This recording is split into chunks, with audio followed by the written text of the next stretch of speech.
Il est de coutume républicaine de féliciter celui ou celle qui vient d'être élu. Je voudrais d'abord féliciter Madame Rubirola. Madame Rubirola qui aura été celle sur qui la gauche aura pu compter jusqu'au bout. La gauche, à défaut des Marseillais. Elle se sera sacrifiée en acceptant d'endosser cette responsabilité de tête de liste d'une coalition pour le moins hétéroclite, avec des personnalités aux ambitions personnelles qui mettaient en péril cette union. Et puis Madame Rubirola est apparue, je ne dirais pas comme la Sainte Vierge, mais elle est apparue, sauvant ainsi cette alliance, et elle aura accepté de porter cette responsabilité durant 6 longs mois, car en réalité, ces mois furent interminables pour elle. Ce fut une véritable épreuve qui n'a pas dû être de tout repos en raison de sa situation personnelle, sa situation de santé à laquelle je crois. Et permettez-moi, Madame, de vous souhaiter un prompt et total rétablissement. Elle a accepté de rester sur ce siège pendant 6 mois, un véritable calvaire. Et nous avons pu constater que lorsqu'elle s'est exprimée, annonçant sa démission, à chaque mot prononcé, c'était un pas de plus vers une libération personnelle. Ce sacrifice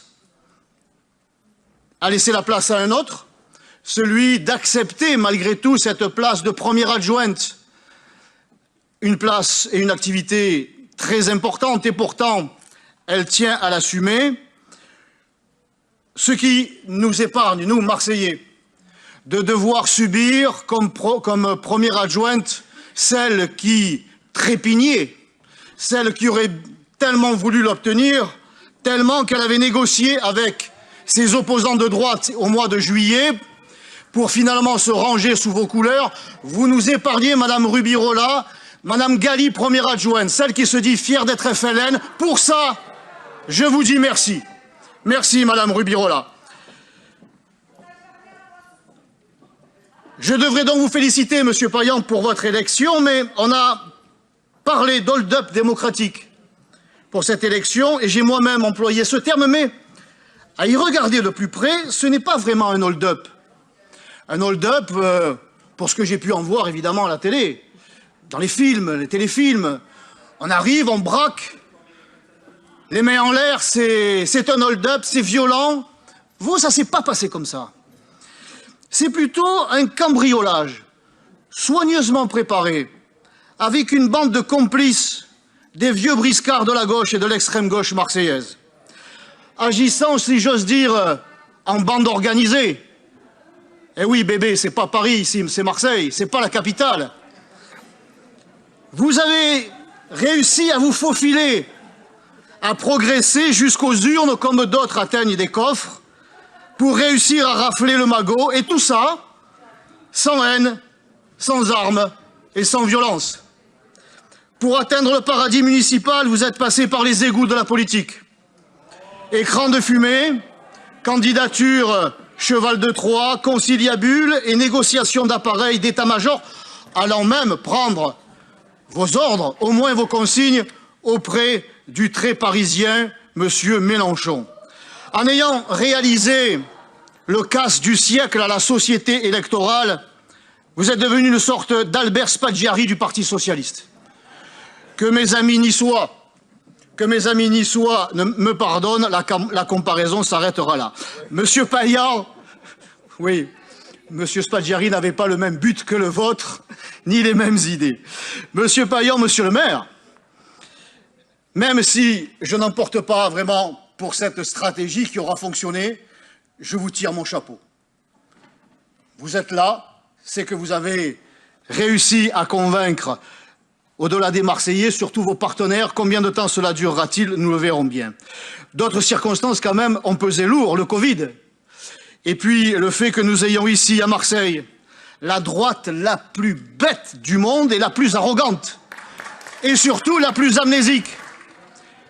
Me voilà applaudi par les bandes de gauche, qui l'eût cru qui eût cru que cela se passe un jour, mais devant l'évidence, on ne peut que constater cette vérité que cette droite la plus bête, la plus arrogante et la plus amnésique, qui vous fait la leçon, ou qui fait la leçon, Madame Rubirola, sur sa démission. Mais, à m'en souvenir, ce n'est pas si loin, Monsieur Estrosi a démissionné au profit de Monsieur Muselier. Monsieur Gaudin a démissionné au profit de Madame Vassal. Madame Vassal, qui a finalement cédé sa place, ici même dans cet hémicycle, au mois de juillet, au profit, si j'ose dire, de Monsieur Tessier. Et puis dans le 13-14, le colonel Moutarde, le général Galtier, qui a laissé sa place à Madame Bareil. Contre toute attente, alors vous me direz, mais Monsieur Ravier, vous avez fait pareil avec Madame Dangiot. Mais ce n'est pas la même chose.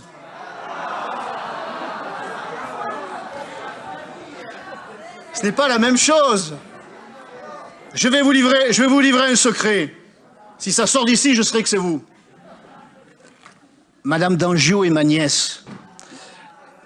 Non, mais à ce titre, vous savez, quand elle était... Nous avons 12 ans de différence. Et quand elle était petite, quand je m'en occupais, parce que sa grand-mère faisait les ménages, et sa maman travaillait, quand je m'en occupais, plutôt que de lui lire les histoires de Martine, je lui lisais les discours de Jean-Marie. Et du coup, Madame Dangiot, c'est Stéphane Ravier avec des cheveux longs. Monsieur Ravier, allez. Non, monsieur Payan, pour redevenir sérieux, vous avez, tout au long de cette campagne, avec Madame Rubirola, et vous avez posé avec elle tout à l'heure, jusqu'au bout, vous avez adopté cette attitude d'avancer masquée. Un véritable tour de passe-passe, exit la femme, médecin écolo, bonjour le fringant socialo. Avec la gauche, on chasse le naturel, il revient toujours au triple galop, et c'est évidemment la démocratie qui n'en sort pas gagnant. C'est le moins que l'on puisse dire, parce que je suis interpellé par les Marseillais, et même au-delà, et on me dit, Monsieur Ravier, mais qu'est-ce qui se passe à Marseille? Nous avions voté, certains avaient voté pour moi, d'autres pour Madame Rubirola, et on se retrouve avec Monsieur Payan, avouez qu'il y a là une véritable supercherie, une tromperie. Monsieur Payan, Monsieur le maire, pour conclure, même si les conditions qui vous ont permis de devenir le premier magistrat de la plus belle ville de France sont exécrables, je n'entreprendrai pas de chasse à l'homme, mais je voudrais accorder une chance à l'homme. Vous êtes jeune, vous avez du talent, et pas seulement oratoire, vous connaissez la maison, cette belle maison qu'est Marseille. Vous avez quelques réseaux, et vous avez, c'est ça le problème, vous avez deux défauts. Le premier, vous l'avez rappelé tout à l'heure, dans votre intervention, vous êtes socialiste. Et à ce titre, vous vous tournez en permanence et vous rendez grâce à l'autre, toujours celui qui vient de loin. Moi aussi, je suis fils ou petit-fils d'Italiens. Mais mes parents, ma mère, comme mes grands-parents, se sont fondus dans la nation française.